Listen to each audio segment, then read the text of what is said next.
The biggest win I ever had, I was actually in Dave and Buster's. I was getting this random girl to call roulette numbers for me. I hit like 8 out of 10 numbers, and I think by the end of the night we had won like, what was it, like 38 million, 40 million? So what you're telling me is that they interviewed Drake and they asked him his all-time betting goats.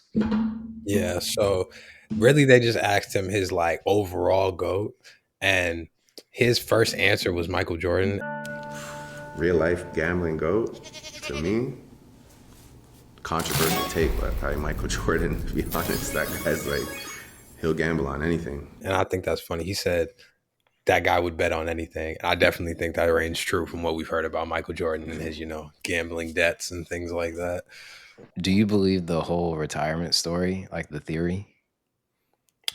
Honestly, I wouldn't put it past them, because back then it wasn't like they was moving around or getting a bunch of money from the NBA. So I could see a nigga going into some heavy debt and that causing him to have to do something drastic. I'm not gonna lie.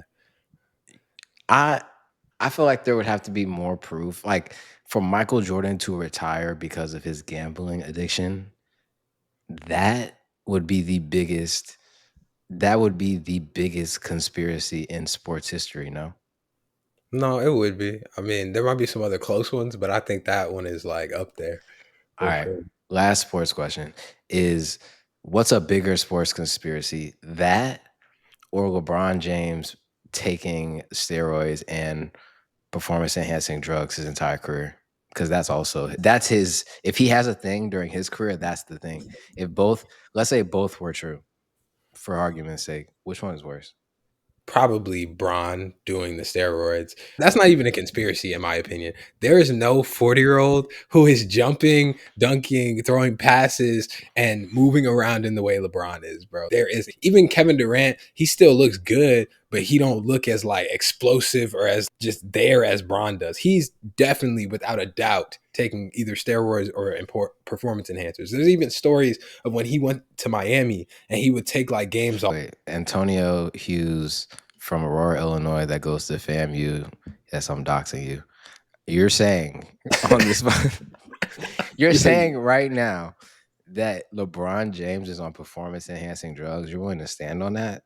I think I'm willing to stand on that. There's not 40-year-olds moving around and like in as good of shape as LeBron. And I wouldn't put it past him, because a lot of our favorites have done that, bro. Barry Bonds wouldn't have hit that record if he ain't do that, bro. Like, Who's your GOAT? what, my steroid GOAT? No, not your steroid. Okay, yeah. Who's your steroid GOAT? And then who's your actual GOAT? My actual GOAT is always... Wait. Let me answer the question. It don't even got to be a steroid GOAT. Somebody who, I don't want to say drug GOAT because that sounds crazy. But steroids are drugs. Okay, your performance enhancing, whatever you want. Yeah, performance enhancing GOAT and your actual basketball GOAT. I guess my actual Barry Bonds is actually my performance enhancing GOAT. He was ridiculous. But my overall GOAT, I'm always going to be a Kobe guy, bro. I don't care how many chips Mike got. I'm always going to be a Kobe guy, bro. You can't tell me that niggas was better than Kobe, bro. This stuff. I like how you maneuvered your way out of the Mike LeBron decision. You know what I'm saying? So you got Barry Bonds and you got Kobe. My performance enhancing drug, GOAT. Shout out Sunil. I think we're all in agreement when we say OJ Mayo. OJ Mayo is the performance enhancing GOAT for sure. His performance enhancing drug was just a little bit more recreational, if you know what I'm saying. But my actual GOAT is LeBron. I say LeBron. Yeah, LeBron. It's hard to argue with Bron, bro. Like, he's just too many years, too many stats. Like, he's done too much, bro. He's done too much. And like now, I don't know if you've seen the Kyrie Irving streaming stuff, but he's trying to like dispel the notion of the championship on your profile, or bring it down a little bit more. And I feel like if that message gets pushed enough, it's like you have to go Bron. Yeah. If we get away from championships mean everything, you have to go Bron. Have to, because I like even Steph would be higher for me in that case. Like Steph is way higher than bro. Yeah. Okay, that was our basketball segment. You know what I'm saying? Shout out OJ Mayo. Shout out Stephen Curry. Shout out the bookies that was working with Jordan. You know what I'm saying? This is episode 85 of the Rhythm and Rhymes podcast. I'm your host, AJ Hughes.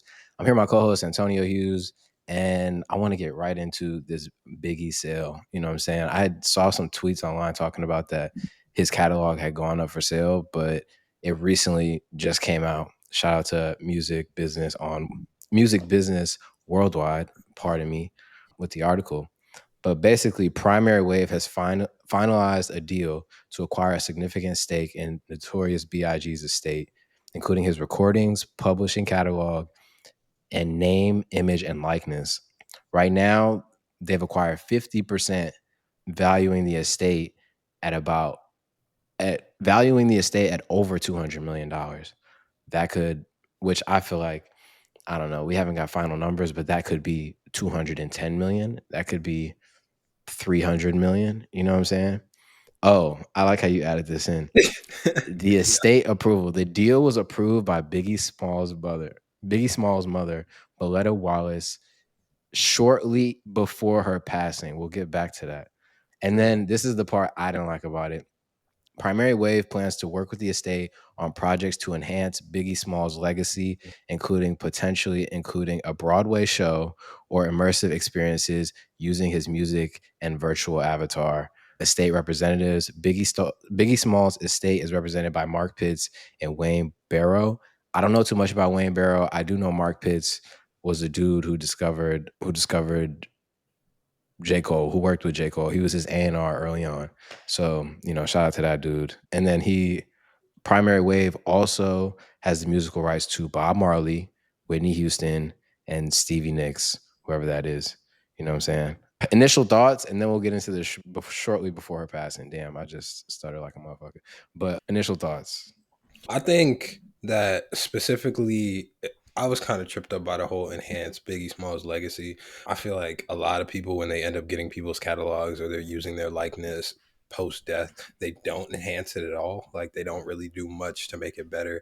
Not worse for me either, because to me, it's you didn't put anything into this. Your estate did, or the person, your A&R did, whoever has the rights and stuff. But I do think they could do stuff like a Broadway show, maybe kind of update the Biggie movie, and I think those things could be good for you as far as using his likeness. But I do think this is interesting overall. Yeah. I guess it's really none of our business because we're not buying or selling. But my personal opinion, I went and saw the Bob Marley movie on Valentine's Day by myself. Yeah. You know what I'm saying? Sad boy hours. But I went to go see that. And this is an example of enhancing an artist's legacy post their death. And I didn't like that movie because I felt like that movie was for white people that go to Jamaica and get their hair braided. Bro, That's who I feel like the movie was for. Like, it didn't give real context to like the parts of the story that actual fans would find interesting. Like, a big thing in the movie was that the dude that they hired to do it, he was super tall. He was like 6'1". Bob Marley was super short. You know what I'm saying? His English, he was a British guy, and he did a decent job, but like the accent was, they do this whole thing in the movies where it's like it has to be westernized enough for a broad audience to understand what they're saying. Like, the accent wasn't really on point. So it was very, like, to me, culturally insensitive. That's the word I would use to describe it. And I think they'll probably do something similar with Biggie. Now that I didn't know Primary Wave owned their rights to Bob Marley. You know what I'm saying? So I think they would probably do something similar. And also, I just mentioned this in the reggae video that I posted on our page, Bob Marley Shadow, What Happened to Reggae? I feel like what happened to reggae, honestly, and it's not to the same extent because I feel like hip hop is a bigger movement, but after Bob Marley's death, he became more of like a brand than he did like an actual person who had a message or who had like complexities and had real stuff he was talking about. You know what I'm saying? Like, example I use in there is if you go up, the amount of people that have like Bob Marley t-shirts, Biggie t-shirts, Tupac t-shirts, Marvin Gaye t-shirts, like merch, they're not really, a lot of them aren't fans of that person. Think of the Nirvana shirt you see at PacSun and how many people are wearing that. You know what I'm saying? Exactly. And I think this further reinforces the artists are more of brands after their death than actual people. You know what I'm saying? You don't have to get into like the actual content of Biggie's message to see if this aligns with it or not. But Bob Marley being the example that I used, like, like powers that be or whoever these corporations are would never want to push Rastafarianism. You know what I'm saying? That's not a message that they would really be aligned with, but they're still benefiting off of Bob Marley's image. You know what I'm saying? And I think that there could be some cultural insensitivity when the rights of these people are now being sold to these big corporations who are just culturally unaware. So that is somewhat worrisome, especially as we get further and further away from that era. Like that 90s era, the further and further away we get, like remembering who these people were is going to be even harder, I feel like. Yeah, and I mean, in a genre like rap, we don't be caring about our history, so I think that it's going to be something that like people who are true hip hop heads and hip hop historians have to do their best to, like, I guess I would even say gain access to some of those rights and put in a stake there and get some say in there so that we're not just seeing it evaporate into Ian and DC the Don and like niggas like that, you know. But yeah. Do you think so? This shortly before her passing, how you think this went down? How you think this went down? You think she was like, I don't want to talk badly about her. How you think that you? So you're clearly alluding to the fact that this probably wasn't legit. How do you think they got this done? I more so is just on the conspiracy side of what if they had like something to do with it, the like her passing or whatever. What if she wasn't trying to sign it or something? But I don't She know. wasn't. Wait, go ahead. I was just gonna say I don't know. I think it could be something interesting to look at. I'd want to do, I guess, more research on who, like the people she signed it to before I said, "Oh, this is what I think." But These are the conversations that like would be the most interesting, but that are the hardest to have because there's no right, factual basis to them. I keep using Bob Marley because these big icons that then go on to have these brands afterwards. It's so interesting how they're being benefited and who owns them. You know what I'm saying? And who didn't like them before they passed, or who didn't like them like just in general. Like I keep using Bob Marley because that's the most fresh example in my mind. But it is factually proven that before he died, the FBI, the CIA, and the Jamaican government were all keeping tabs on Bob Marley. You know what I'm saying? That's factually accurate. Now you can't relate any of those to his death. He allegedly died of cancer. That's what's been reported. But it's always cool to play around with that little, I don't know, it's a little weird. You know what I'm saying? It's a little yeah, weird. yeah. Even that's how I felt about Whitney Houston. Funny enough, they own that too. So you know, Yeah, we need to see Primary Wave, are they out here cartelling Ticketmaster and Live Nation? They out here banging, bro. What's going on? Primary World Cartel, bro. They're everywhere. I'm gonna do a little deep dive into who's on Primary Wave next week. But you want to talk about this online music entertainment platform in China? I don't really be keeping up with China. I find this stuff interesting. Tell me about it. Yeah, so I'm only keeping up with this because a lot of the Chinese companies are starting to see a lot of, I guess, increase in business. Oh, sorry, increase in business because of their like the amount of money coming into the country right now. So basically, Tencent reported their earnings a couple of days ago, and they had a revenue growth of over 2 billion, which is a 25% growth year over year. They had a subscriber base growth of 13% year over year to 120 million, and their overall revenue in 2024 went up 2% to 3.9 billion, and then total profit was at almost a billion. So they're definitely making a lot of money. I saw that they were actually integrating DeepSeek within their platform, which is the AI that came out of China. You might Yeah, not. yeah. Yeah, but like the AI that caused the big market crash and stuff, that they integrated that into their platform. And I just kind of want to see how they run, I guess, revenue wise against Spotify and against like Apple Music over the next couple of years, especially Apple Music, because I remember they had signed a deal. I don't remember if it was last year or a couple months ago, but they had signed a deal with China to do something around Apple Music. I want to give more good context on that, but that's really what this story was about. Just that they're growing, and it's definitely something that I'm interested in keeping an eye on. Also, that they're integrating AI, so that'll be cool to see how they use it within a music platform, kind of like Spotify is. But Yeah, it is interesting to just watch how people use AI, especially like me being somebody who's now like heavily involved with AI, like from a right, content and marketing perspective, like just seeing because that's the dope part about AI is that you still have the input is still the most important thing, Right. right? And so the people who are creative enough and who are solution oriented enough, like they're always going to keep coming up with new ways to use it. And from just personal experience, like using like a chat bot like a DeepSeek or like a Gemini, that's the one I mainly use. The more you use it, the better you get at using it. So like somebody who's using it today and how would not have the same context and would not be able to get the same output that I do just because I use it so frequently. So seeing how businesses apply it throughout their entire like business stack or whatever, and how it affects things like entertainment, because even though it is like insightful to use data in music and in art, like you can't, I feel like your primary that can't be your primary like indicator of making decisions when it comes to art.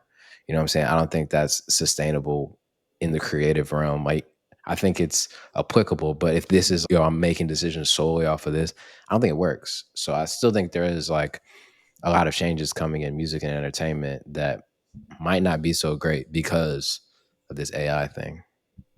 Yeah, and I think the only other thing that was kind of interesting from it was the whole super VIP idea, which is kind of like the super fan idea that Spotify was pitching.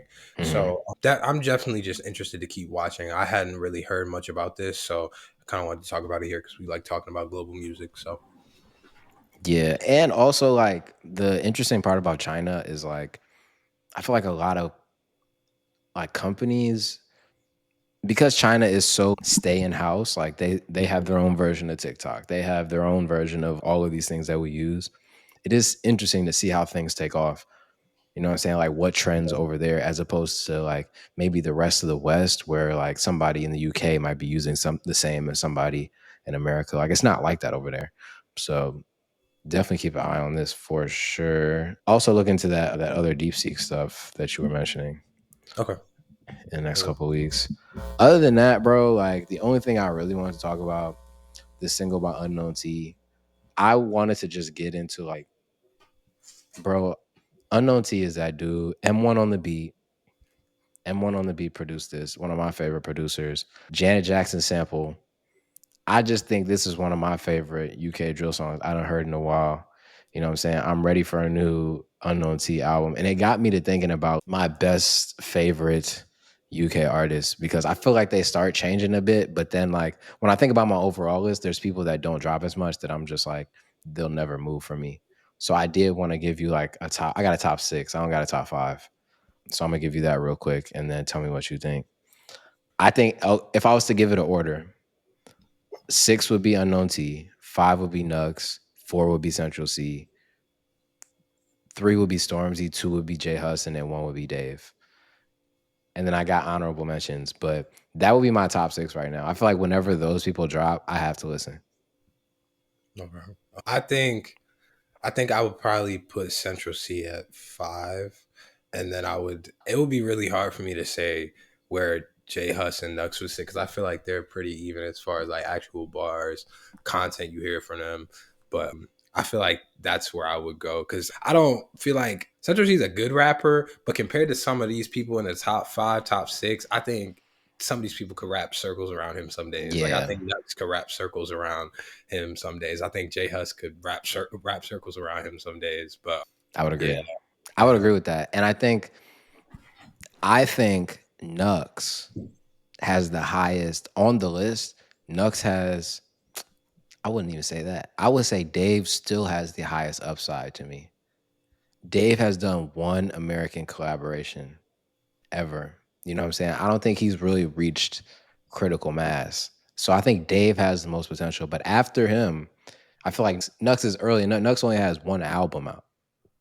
You yeah, know what I'm saying? So I see him having the next most potential. And I do agree with you. I think everybody on this list out raps Central C, but I do think like rapping ability versus like the ability to appeal to a lot of people is also like a slider bar or a skill to me. yeah. Eh, I think he's Drake of the UK. I don't even mean to put him up Yeah, there, but he's yeah. like, And the only difference, I still think he just doesn't. He's not technically skilled like that. Like Drake is still rap. You know yeah, what I'm saying? But it's not. I would agree with that. He is. the Drake in that realm. Even though I don't want to call him Drake yet, I don't want to do that. This album just talking about even how his albums sound versus like how a Nux album is gonna sound or how a Dave album is gonna sound. I feel like Yeah, his is more song making than anything. yeah, I would agree with that. I would agree with that. This didn't have to be. Yes, we'll see. I think Dave is dropping.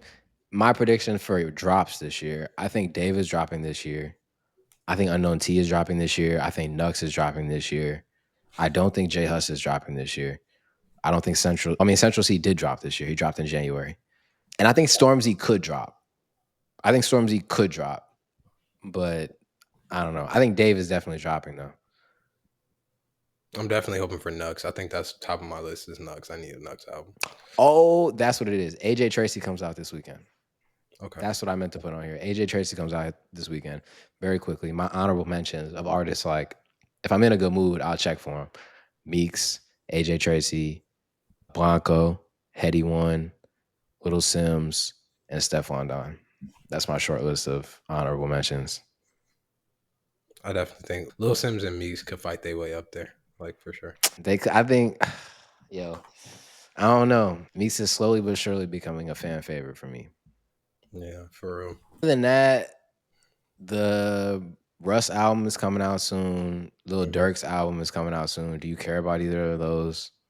Definitely care about Russ. I'm not much of a jail album person, but these might have been recorded before he went to jail, so we'll see. Okay, he just put out a song with Janae Aiko. If you I heard didn't it, listen. Didn't okay. listen. Yeah, Russ. I appreciate what Russ is doing right now from more of a business perspective. He hasn't put any music out yet, so not a ton to talk about. But yeah, I'm excited for that album. Venna, who is, I don't know what to call him. He's an artist. He plays like the saxophone. You know Masego? what? Were you about to say Masego? No, Nux's album, Oh, Alpha Plays. yeah. The intro, the saxophone at the beginning is Venna. And he's done a lot of collaborations with him. If you look at pre-2023 Burna Boy, the saxophone on his projects, that's Venna. He's done some stuff for WizKid. So like he's a very popular instrumentalist in that little circle, but he's also put out his own music, songs with I think he had one with Masego, he has some with Nux. I really like his music. I also like it. He has a photography page on Instagram. I really mess with it. But he's dropping a single this week and his project is coming out soon. So I just wanted to mention that. And then Jack Harlow and Doja Cat. I'm not gonna lie, I'm a suburban rap fan. I am a suburban rap fan. Can't help it. You know what I'm saying? Shout out to the Burbs.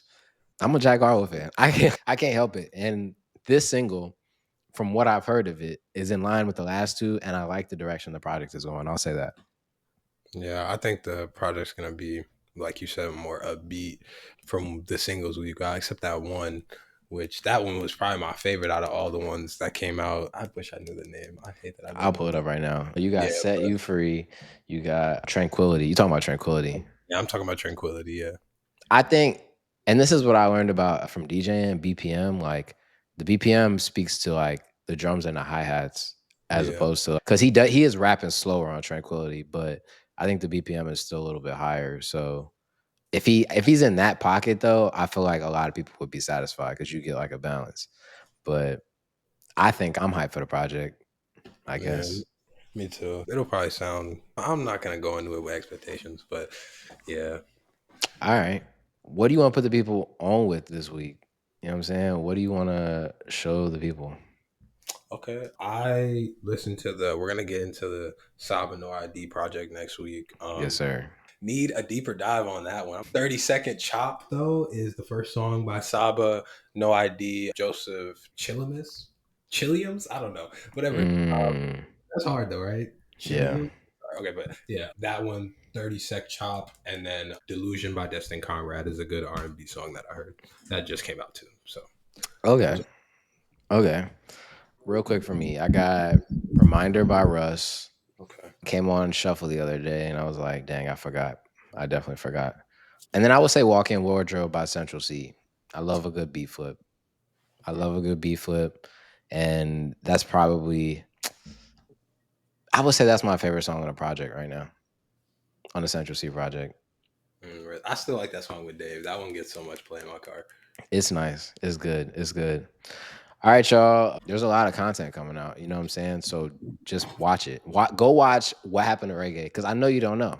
I know you don't know what happened to Reggae, so go watch and figure it out. Look for the link. Link in the bio. We'll see y'all next week. See y'all next week.